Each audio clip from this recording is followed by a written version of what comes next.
This episode starts with a proposition. How about we rip the United States and Mexico apart from each other, geographically speaking? It would open up new trade routes that would make a ton of money for both countries. And it could create a whole new tourism industry for cities along the canal. But would that be worth the giant price tag? And could it create political instability? This is What If, and here's what would happen if we built a canal between the US and Mexico. The US-Mexico border is 3,111 kilometers in length. As of early 2019, approximately 2,058 kilometers is unfenced, due in large part to the Rio Grande River acting as a natural barrier between the countries. If we're going to go ahead and build a canal along this border, this giant river seems like a natural starting point, don't you think? But before we bring our big machines down there to expand the river, maybe we should stop and ask ourselves, how is this going to impact the surrounding environment?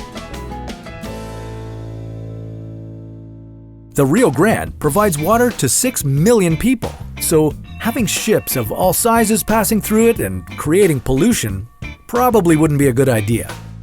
Plus, if we were to expand the Rio Grande along the border, we'd be crossing through 6 separate ecoregions. Along this stretch, there are 62 species of animals and plants that are currently listed as critically endangered. Our Rio Grande Canal could just be enough to push these species over the edge from endangered to extinct.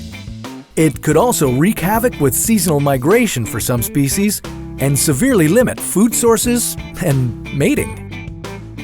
Okay, I agree this is starting to look pretty complicated, so how about we look at an existing canal for guidance?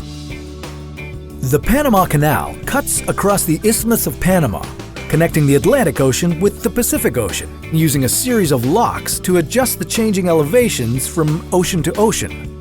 In total, 14,000 ships a year make use of it, with larger cargo ships having to pay upwards of $1 million to use it. That's a lot of money that could be funneled to North America instead. If we were to build a canal that matches the width of the Panama Canal, we'd have to move about 53 billion cubic meters of earth at a price of $11 trillion. And that number is just for the length of the Rio Grande, which is the shared border from the Gulf of Mexico to El Paso, Texas. The Rio Grande would need reinforced concrete walls and barriers installed along its shores, and it would need to be dug deeper in some areas. If we follow the operations guide of the Panama Canal, a specially trained canal pilot would have to navigate any large boat for the duration of its trip through the canal. This might present some issues since, in the case of the Panama Canal, we're dealing with hours to go across the canal, whereas here, it would be days that another person has charge of the ship. We'd also have to find a way to deal with border crossings on foot or by car.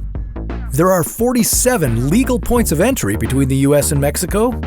Sure, we could replace those with bridges, but each of those bridges would cost approximately $600 million.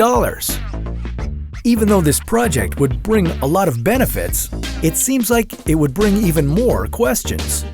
Such as, who would be paying for all this? How much would be covered by the US, and how much by Mexico? It wouldn't be economically feasible for either country since it would cost trillions of dollars just to finish construction across a couple of states. To fund such a massive project could mean taking that money from more vital social or medical programs, anything deemed expendable by those with interests in the canal. The political fallout from this could also be significant. We'd literally be making a cut through North America. This could create a new source of global instability, something that may be viewed as an us-against-them mentality by other countries. Maybe all this international trade talk would be easier if we just didn't have those pesky oceans dividing us all. But that's a story for another What If.